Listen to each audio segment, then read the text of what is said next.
director de Lupa Legislativa MX, y Francisco Salgado, director del Bufete Jurídico Interdisciplinario. Juan, ¿cómo estás? Qué gusto saludarte nuevamente. Francisco, igualmente para ti. Hola, con mucho gusto, muy buenas tardes a los dos. Buenas tardes. Alberto, Juan.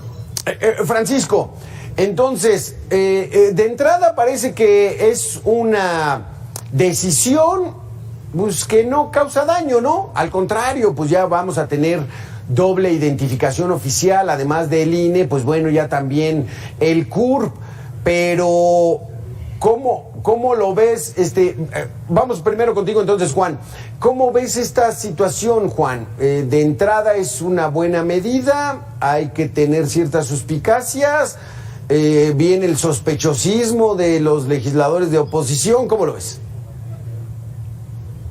Gracias, Alberto. Mira, el tema de esta CURP parte de la necesidad de que debe haber una cédula de identidad, pero esto es una obligación desde 1992 a partir de una reforma a la Ley General de Población durante el sexenio de Salinas de Gortari. Desde esas fechas ya existía pues la obligación del gobierno federal de generar una cédula de identidad.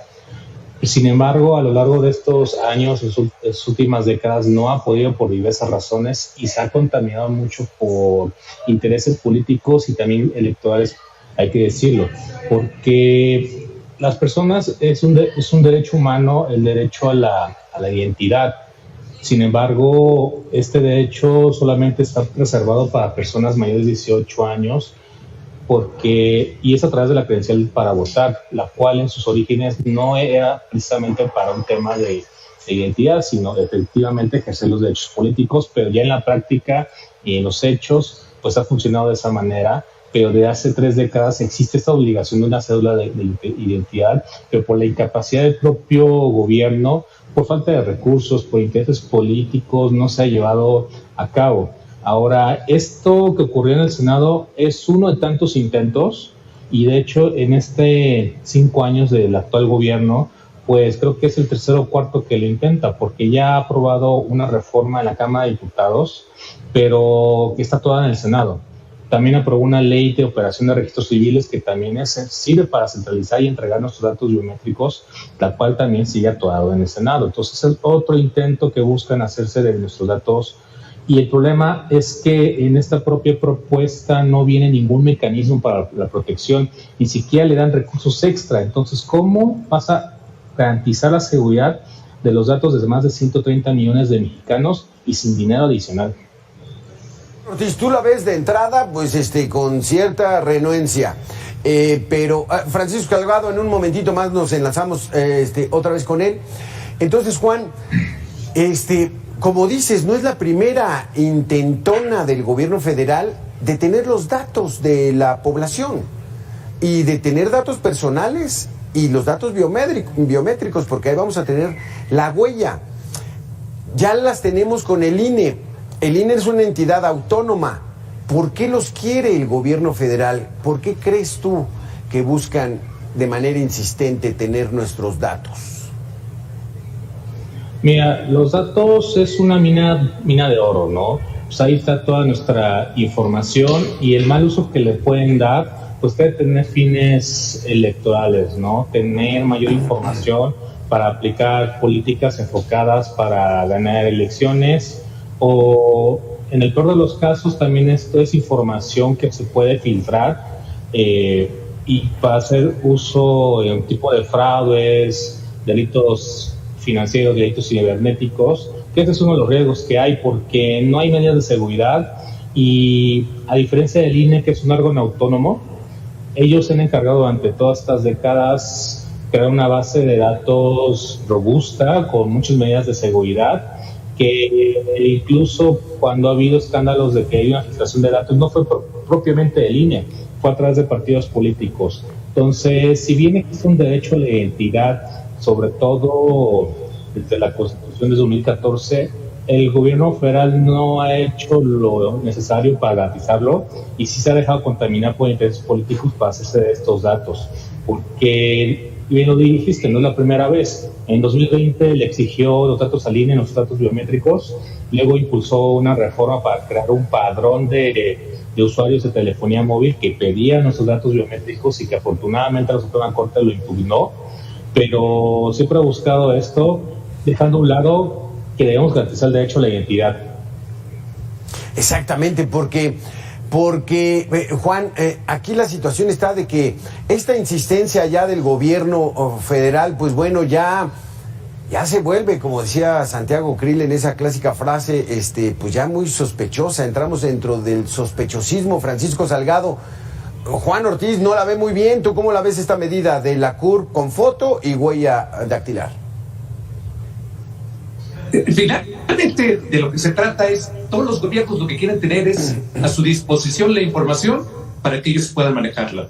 Y yo creo que esta tiene dos aristas.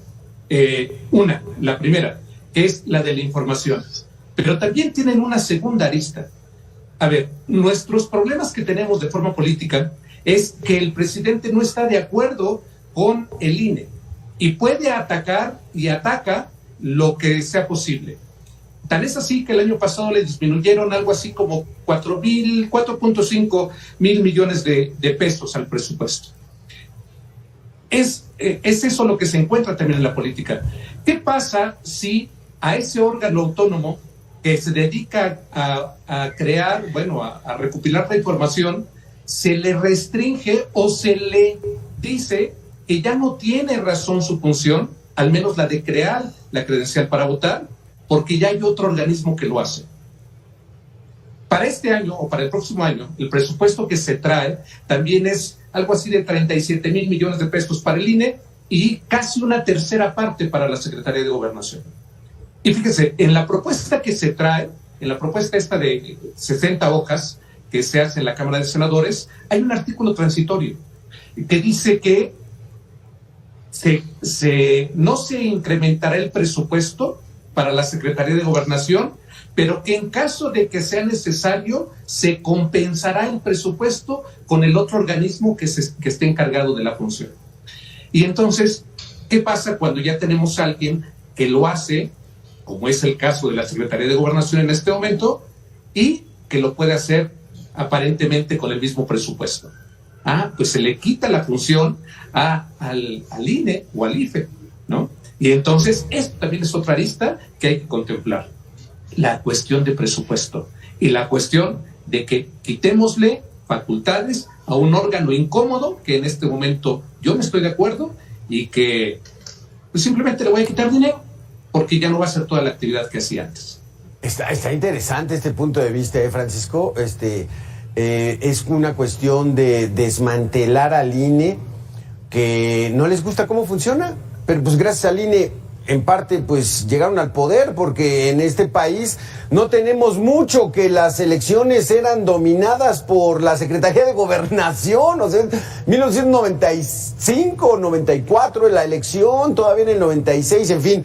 Vamos a hacer una pequeña pausa. Juan Ortiz, Francisco Salgado, regresamos con este tema que está muy interesante y que le interesa a todos, porque todos necesitamos tener la curva.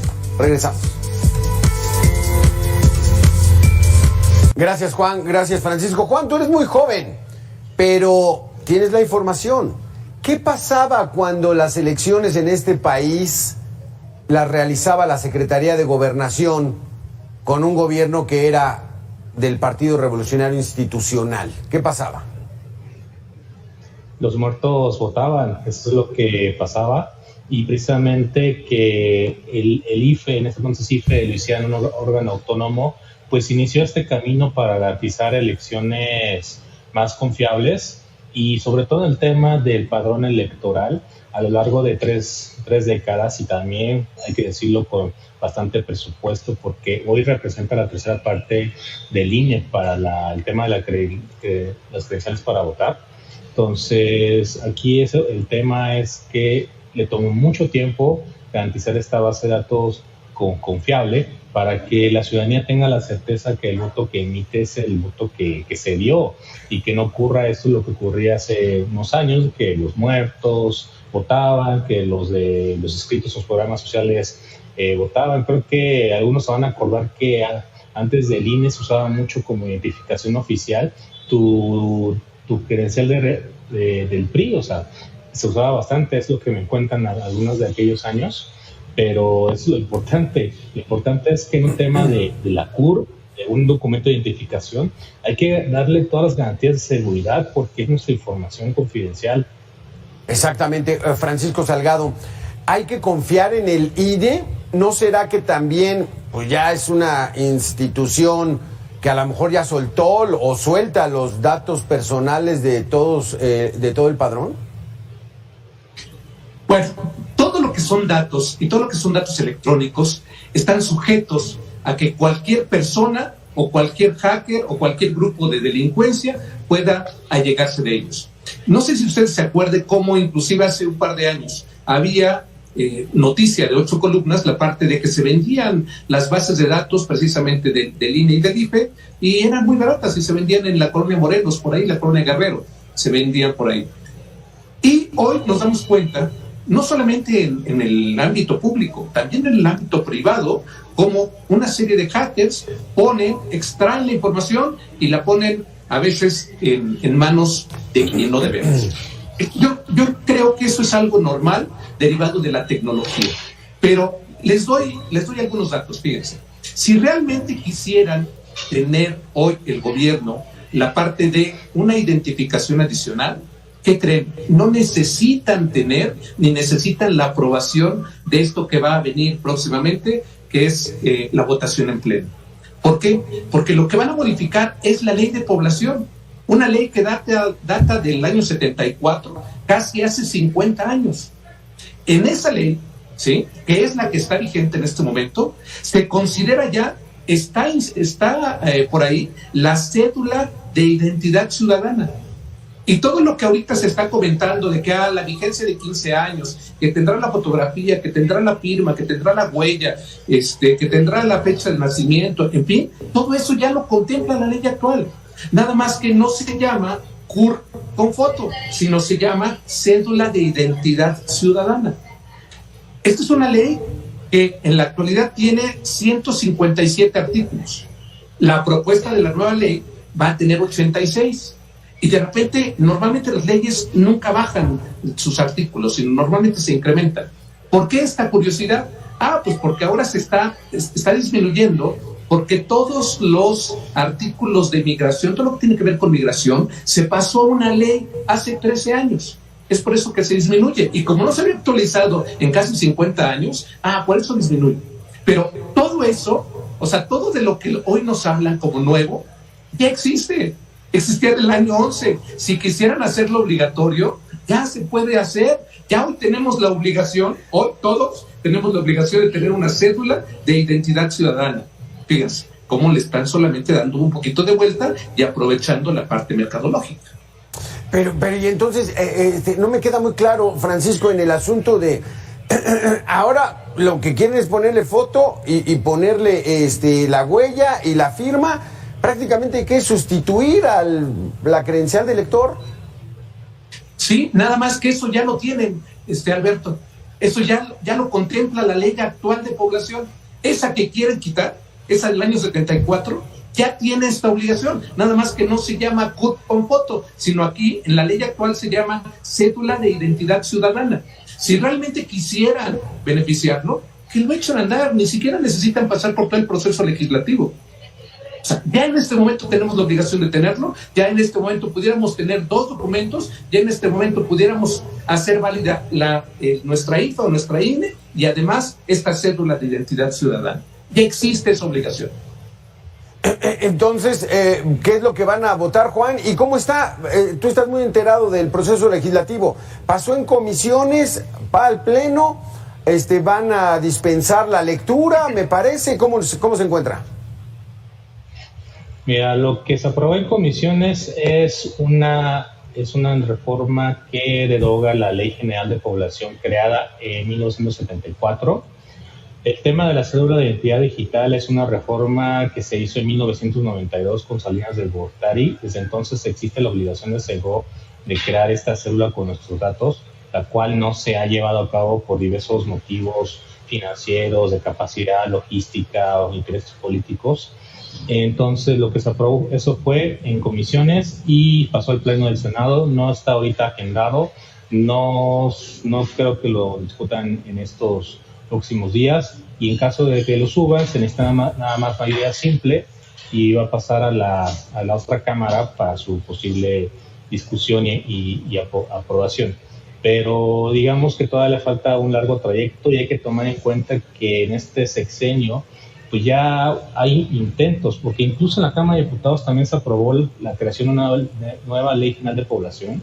Se aprobó en la Cámara y está congelado en el Senado. También se aprobó una nueva ley de operación de registros civiles para que centralizar los datos biométricos, pero también está atorado en el Senado. Entonces yo creo que todavía tenemos tiempo, no hay, digamos, esa urgencia. Okay. Y yo creo que lo inédito ahorita es que intentaron agarrar algo que ya existe, la CURP, y meterle unos temas adicionales, lo que es la foto, la firma y las huellas dactilares. Sin embargo, aún con esos pequeños cambios, necesitas infraestructura, sí, muchísimo dinero y fuertes mecanismos de seguridad. No es cosa menor lo que están haciendo. Pero y entonces, si lo aprobaron en comisiones y ya después se supone que ayer iba a subir al Pleno, ¿por qué se están esperando, Juan? ¿Cuál es el motivo? ¿Cómo interpretas esta lentitud de Morena y sus aliados? Yo creo que es falta de capacidad, porque son los datos de 130 millones de mexicanos, y sobre todo porque tienen que crear infraestructura en todo el territorio nacional. Por eso también crean los consejos estatales y municipales de población. Es algo que toma tiempo, y yo lo considero más un tema de una incapacidad operativa y logística para llevarlo a cabo, porque te digo, desde 1992 no han podido crear una cédula de identidad, y ya lo intentó varias veces este gobierno. Incluso ya le exigió al INE que le entregaran datos biométricos nuestros para crear la cédula, pero no han podido. Entonces, regresamos, vamos a hacer una pequeña pausa de 2 minutos, regresamos, Juan, Francisco, para preguntarte, Francisco, entonces, pues estaría bien, ¿no?, que tuviéramos 2 identificaciones oficiales, bueno, aparte la gente que viaja, pasaporte, en fin. Regresamos en 2 minutos.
Gracias, Francisco Salgado. Te quisiera yo preguntar, Francisco, en estos momentos, ¿cuáles son las identificaciones oficiales que tienen los mexicanos?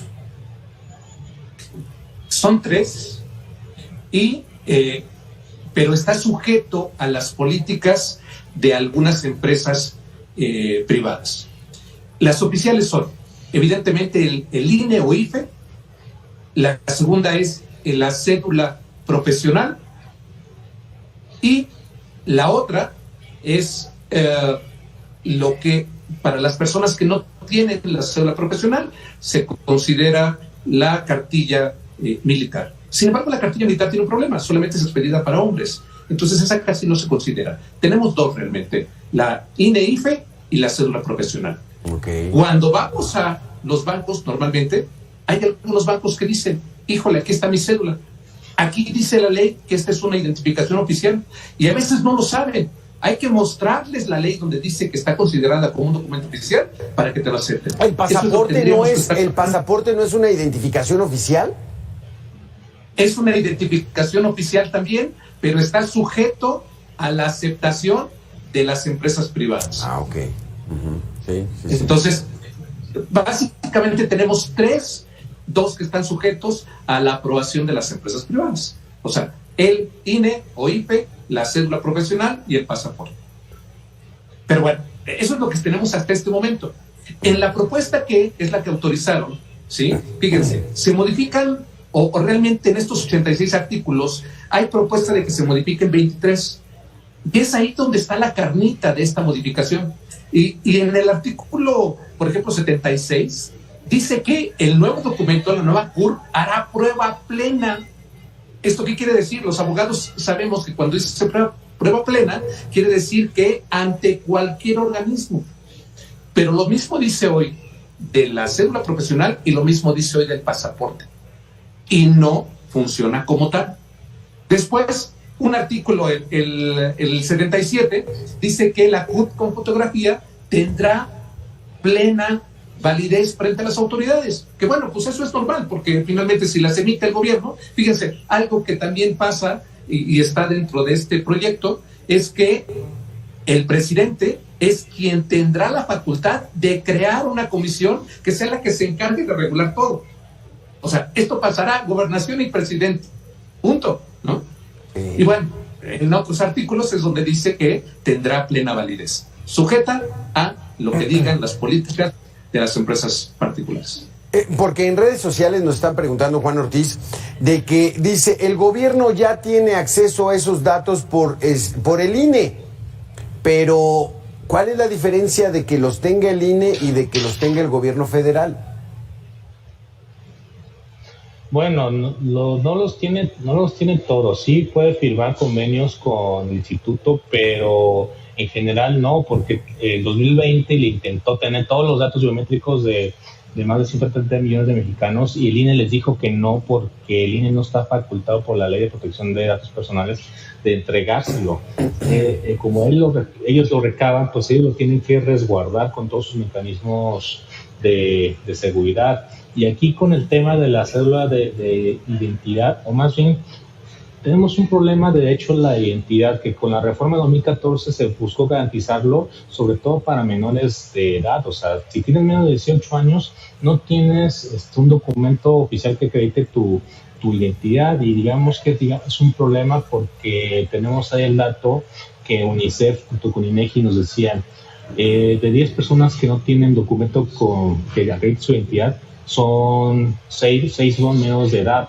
Entonces una cédula de identidad, o en este caso una CURP con foto, podría ayudarlo, pero aquí realmente el gran problema es que está contaminado por intereses políticos, porque realmente le interesan esos datos para otros fines, porque ni siquiera le dan recursos, no le dan, digamos, lo necesario para desarrollar una infraestructura que permita recabarlos, gestionarlos y que no estén en peligro. Algo así como ha hecho el INE durante 3 décadas. Entonces, ahí está el tema. ¿Así lo consideras, Francisco Salgado? Que si los tiene la Secretaría de Gobernación, es decir, el gobierno federal, en este caso el gobierno del presidente López Obrador, ¿estaría contaminado por intereses políticos? Como está contaminado hasta este momento. O sea, porque hoy ya tiene mucha de nuestra información. Y el gobierno, si ahorita le preguntamos a los que propiciaron esto, a la parte morena, nos dirán, pues es que ya se tiene, y el CURP ya se tiene. Y para el CURP no se gasta tanto, porque únicamente hay que ir a una oficina, uno entrega su acta de nacimiento, entrega unos comprobantes y listo. Se autoriza de forma electrónica y vamos para adelante. Es por eso que ellos van a decir, no se requiere dinero. No se requiere dinero para hacer algo tan sencillo, pero sí se requiere presupuesto para tener el resguardo de esa información. Tener los datos biométricos es más delicado que solamente tener tu nombre. Tener como firmas, ¿sí? Pues esa información puede pasar para que después te hagan un fraude o para que alguien pueda tener tu firma o precisamente tu huella. Eso es lo que requiere presupuesto. Por eso es que en esta propuesta, hábilmente, ellos lo que ponen en su artículo transitorio es, no costará dinero, pero en caso de que cueste, se nivelará y se le quitará la facultad al organismo que lo está haciendo. Es por eso mi argumento de que esto también es la parte de desmantelamiento de un organismo autónomo que pertenezca al propio gobierno. Exactamente, porque ¿qué es un organismo autónomo? El INE es un organismo autónomo, Juan, pero no está subordinado al presidente, no está subordinado al titular del Ejecutivo. Entonces, pues ahí lo hemos mantenido, lo creamos todos los ciudadanos, ¿no? Participamos todos los ciudadanos en las elecciones, pues para que no haya esa injerencia y no haya esa contaminación, como dices tú, Juan. Entonces, ¿ves tú que haya la intención de desmantelar al INE?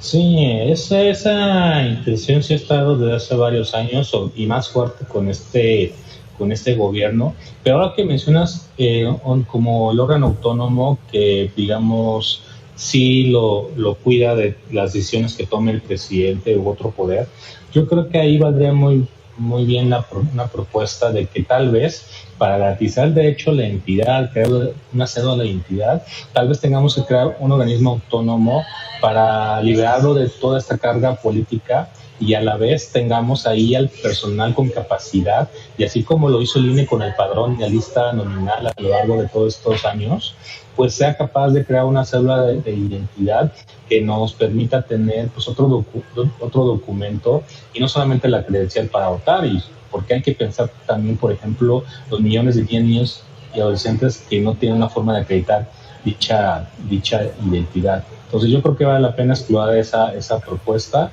y sobre todo porque tenemos buenos ejemplos con el INE. Pero entonces, Francisco, ya no me queda. El asunto que tienen atorado ahorita los legisladores de Morena es el dinero. Porque sí, como dices, no es tan fácil resguardar una huella dactilar, no es nada más ponla y fírmale y ya tienes tu curvo. O sea, hay que cuidarla. Y además, pues bueno, el establecer una fotografía de qué características va a ser, cómo va a tener algunos candados. Es cuestión de dinero, pero ¿qué no lo tenían prevenido esto?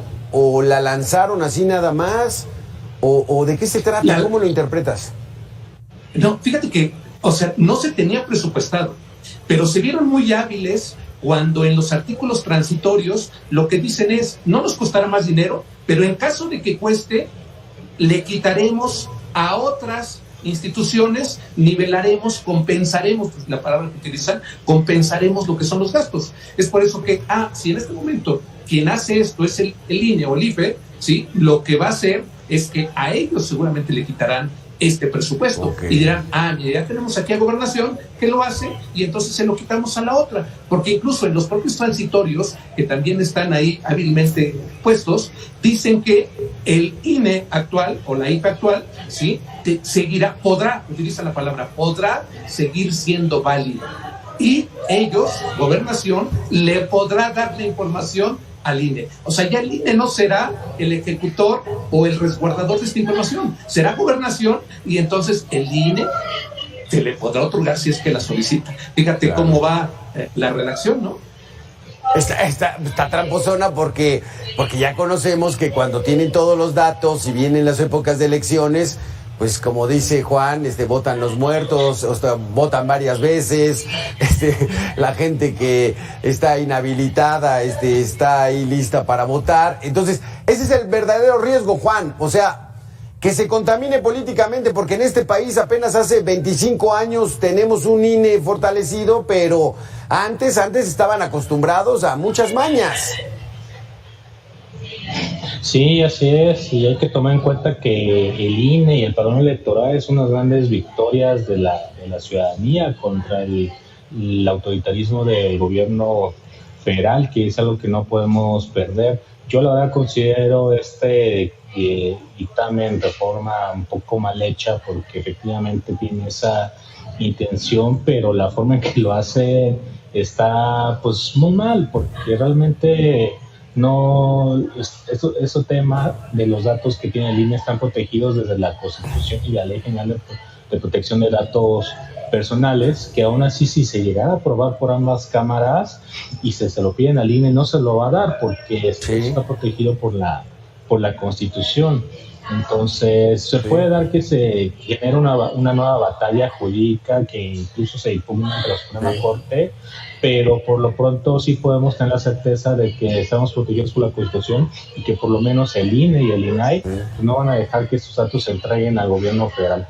Y es que dice el dicho popular y esa sabiduría del pueblo, la burra no era arisca, la hicieron a palos Francisco Salgado, Juan Ortiz, entonces pues hay que desconfiar de entrada, como para qué quieren los datos si ya tenemos unos, en fin, esperemos darle seguimiento a esta situación y estar muy al pendiente. Juan Ortiz, muchísimas gracias. Francisco Salgado, muy interesantes sus conceptos. Gracias por haber estado con nosotros aquí en Mega Noticias. Nosotros vamos a hacer una pequeña pausa y regresamos tan solo en 2 minutos. Como siempre, con mucho gusto.